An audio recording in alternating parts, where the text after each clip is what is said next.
New York Knicks. We are the New York Knicks. We are the New York Knicks. We are the New York Knicks. Say go New York, go New York, go. Go New York, go New York, go. Say go New York, go New York, go. Go New York, go New York, go. What's up, and welcome back to the Knicks Cave. I'm Jan, and Nick Fan, your host, and let's get right into it. But before we get into it, I want y'all to do me one small favor. I want y'all to hit that like button. I definitely want you to subscribe, leave a comment. You want to know when the next video going to drop, hit the notification bell. What can I say? It looked like the New York Knicks is falling back to, oh man. This was a game I thought the New York Knicks could win. Out of all the games on this road trip, this was one that I really thought the Knicks could win. And I know a lot of y'all is like, really, man, against Golden State Warriors? Yes, the Golden State Warriors, they're not the same Golden State Warriors from last year, right? At least right now, they're not. And this was a winnable game. Steph didn't come out and drop 50 points. I'm gonna get to their stats so I can better let y'all know exactly what I mean by we could have won this game. I thought the coaching and the players was a bit timid. That's the only way to explain it. RJ Barrett continued to struggle. And what made it worse tonight is that Jalen Brunson had an off night. And like I said, I'm gonna get to the stats in a minute, but I got to start off with RJ Barrett because RJ Barrett seems to be the biggest problem right now with the New York Knicks. They say he's battling a cold. And if you're sick, you shouldn't be playing. You're not doing your team any good out there, forcing yourself. I know you're trying to be a star, and it's good. It's admirable. I got to say, it's very admirable to trying to be out there and help your team in every way. But if you're sick, and your legs is not under you, you can't produce the way you need to be producing, then you're hurting your team by being on the court. And as a coach, once you've seen the first game and how he played, you're supposed to sit him down because what's going to happen is, God forbid, they say it's a cold. If it's a cold, it's going to linger on. And then what's going to happen? It's going to get the other guys in the locker room sick. So if RJ Barrett is really sick, he shouldn't be playing. He should be resting, trying to get better. But let's move on to what RJ Barrett is doing in this slump. Right now, he's 17 for 65 in his last 4 games. That's shooting. Let's not even get to 3-point because until he was actually, let me tell you something. It's looking very bad that I can't really blame it on the cold. He's shooting 1 for 23 from downtown in his last 4 games. He had missed 19 straight before hitting 1 shot, breaking that streak, but it still made him 1 for 23. And this is what I mean by coaching. Like, it's our coach. Like, the coach play a big part of a team success. Everybody know that. And sometimes it look like this coach has no clue. And sometimes it look like he's right there. Now, I think Tibbs could be a great assistant coach. I'm just going to be honest with you. On teams that he was the assistant coach on, they won championships.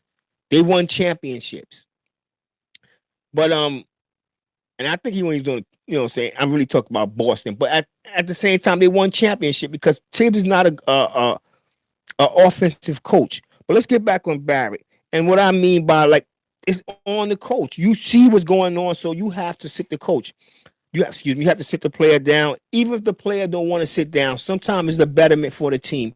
And you as a coach are supposed to know that. RJ Barrett is playing terrible right now. And if he got a cold, you're supposed to make him sit down. He's not supposed to be traveling with the team. Well, he can travel with the team because he can feel better at any moment. But like I said, I really thought the New York Knicks was going to take this game, and it was possible. We kept making the runs, and we just kept falling short. And I blame that mostly, you know, the coaching and the players wasn't playing up to par. Julius Randle, he had a good night. Like I said, I'm going to get to the player stats. We getting on Julius, but Julius Randle had a good night, efficient night. But he's Julius Randle. He make mistakes, bonehead plays. The one thing about Julius Randle that I don't like is Julius Randle's not a star. He's not a superstar. But when we play against superstars, he want to be the superstar. He wants to be the man. But this is what I'm trying to say. If Julius Randle can play to within his strength, he would be a good basketball player. And this would be a better basketball team. Because Julius Randle is not I'm going to get you a basket at any time player. He can get you a basket, not in crucial moments sometimes. It's a 50-50 chance. I guess that's what they mean by bona fide star.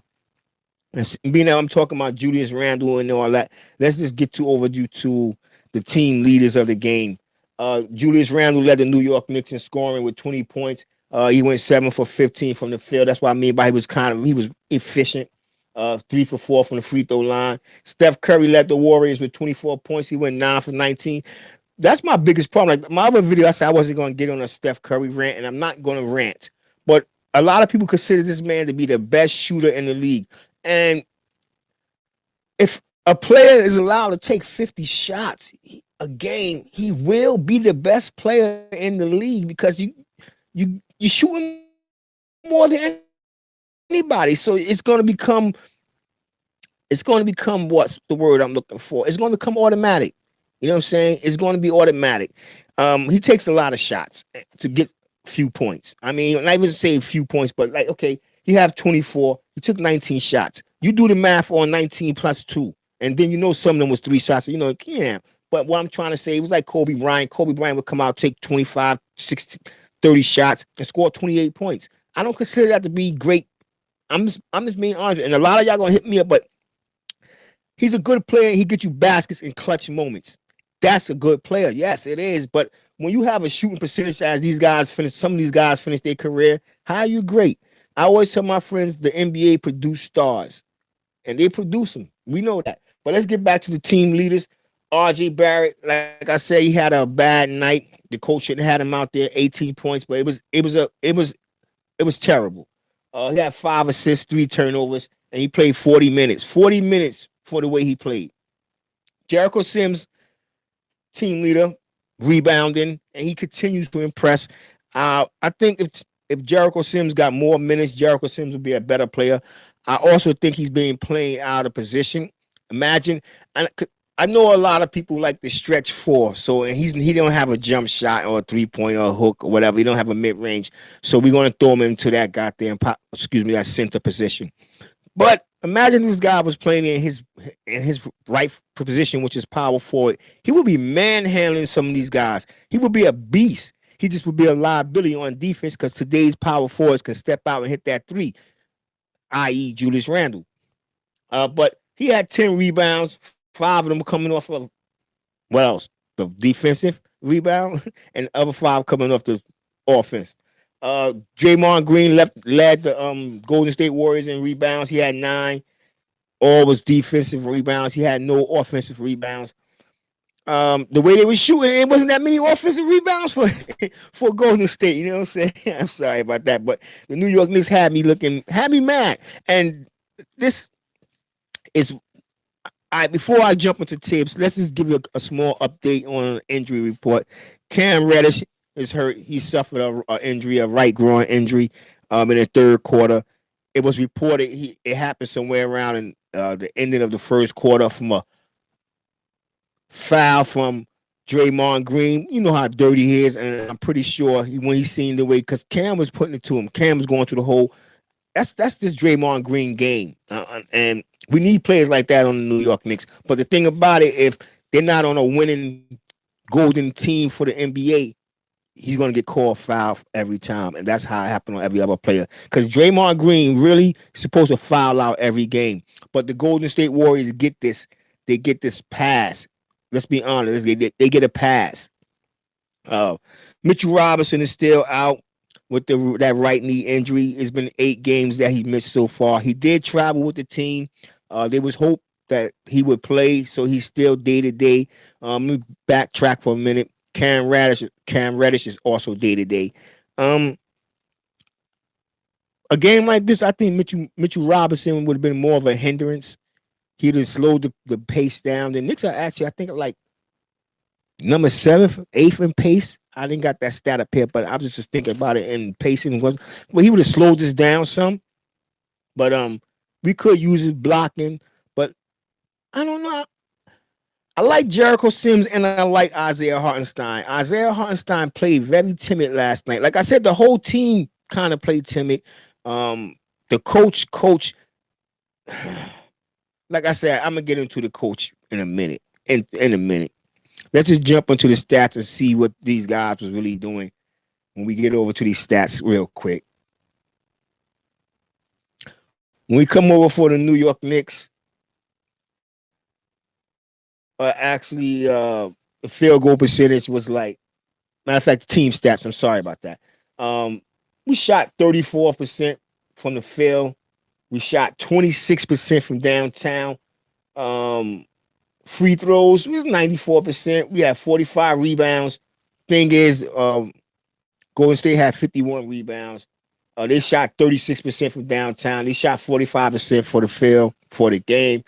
The Knicks, this this was crazy because the Knicks got to play. I'm sorry, but the Knicks got to have more ball motion and stop the isolation plays. If you look at teams, the way they move the ball, but especially the way Golden State moved the ball last night, is what got them the victory, and that's what's going to propel other teams over the New York Knicks because the defense that we play, all you have to do is move the basketball, and you're going to get open looks every time. That's why I said the first, the last video, Tibbs got a pass from the other two games, but it was more so the way the teams played. And we had to take notice that them two victories could have easily been two losses. It was two come behind wins in the fourth quarter. Then how many games you think the New York Knicks going to come from behind in the fourth quarter and win the game? Especially if we down double digits. I could see we single digits, but if we down double digits, we're not winning the game. And the coach is not making adjustments or taking out the players that need to be taken out because R.J. Barrett should have been in that game. Jalen Brunson had a bad night. He had a very bad night. I'm going to get to the player stats right after I get with the team stats. From downtown, we shot, like I said, 26% free throws, 94 steals. We had 8. They had 8. But the assists killed us. They had 32 assists to our 16 assists. Yo, that's crazy, man. That was crazy. We had 16 turnovers.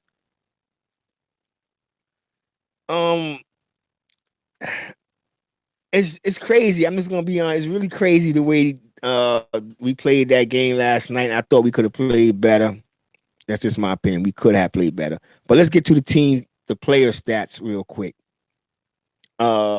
Julius Randle, he played 30 minutes. He had, as I said, he had 20 points. He shot 7 for 15 from the field. He went 3 for 7 from downtown, 3 for 4 from the free throw line. He had 4 offensive rebounds, 3 defensive rebounds, 2 assists, no steals, no block. And as usual, he had 4 turnovers. You know, he averaged more than 2 turnovers a game. And he had a plus minus rating of minus 17. The whole starting 5 was minus, and they were plus minus. It was all minus. Reddish had a minus 12. Hartenstein had a minus 9. Bronson 5. Barrett 10. Sims had a plus. McBride had a plus.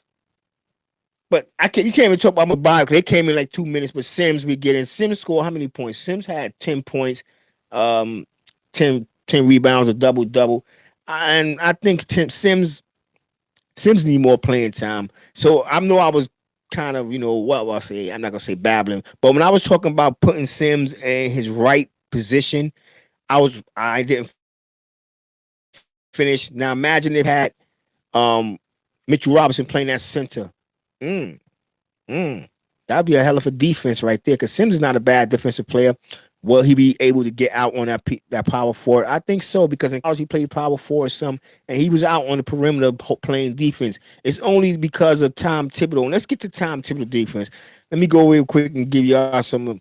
I'm not even going to get into the stats real that much, but here are some Golden State Warriors stats. Y'all want to see what their team did because I want to talk about Tom Thibodeau and his defense. It got to change. All right. And y'all hear me talk about Tom Thibodeau a lot in his defense, and rightfully so because the type of defense that Tom Thibodeau run, he likes to use drop defenders, and he like to pack the paint. But what that do, if you're not a quick guy, or if you not expecting the guy to shoot, and saying in the way the defense is Tibbs stretch the double team. So if you're already double teaming and you're playing drop defense and you're dropping back, there's no way in hell you can get out there to the goddamn 3-point line to defend a shot. You know what I'm saying? There's no way in hell. And this is not in this video. You're just gonna see Golden State Warriors, first you're gonna see this nice little move by Steph right here behind the back layup. Woo, that was nice. I ain't gonna lie, that was a beautiful play. Hold his head, he couldn't believe it. But you see what most of these shots on 3-point shots, look where the defenders are at. And because that's because of the defense. You know what I'm saying? You always they are always gonna be a step slow because they have to drop back. Now you could try to position yourself where you're going to be in between that man with the ball and the guy who's going to get the ball on the 3-point line or whatever. But it's kind of hard. Like you look at the play right there with Rose because teams like to pack the paint, and when he packed the paint, 3-point shots is open. Like that's what I'm saying. Like we could keep blaming the defense. I mean the players, and it is on the players. But we don't have the players with the ability and the speed to get back out on defense or the awareness. We have a few, but Julius Randle is not one. Sometimes R.J. Barrett. But these guys are usually concentrating on the double team and the trapping, and this is how the guys they get them 3-point shots. This is the New York Knicks problem. It's the Tom Thibodeau defense. That's just my problem. I know I kind of went off like I was rambling, whatever, but something have to change. So far this road trip is still salvageable. We're 2-1. We got 2 more games, and we playing Phoenix Suns tomorrow night. I don't know if Chris Paul will be playing. I'm going to do a post game. Not a pre-game review on them, and I'll let you know if he will be playing or not. This is another game I think we can take. I'm looking for this rematch between Cam Thompson and Julius Randle. Last time it got a little physical with them 2 players, so I want to see how they respond to one another come tomorrow. Tomorrow's going to be a great sports day for me. I just want to add that. I get my Jets at 1 o'clock. Let's knock them Patriots off, buddy. And then I get the New York Knicks later on that day. So I'm going to be watching sports all day. And the only way to feel good, my team's got to win. But with that being said, I want everybody to stay safe, stay healthy. God bless and peace.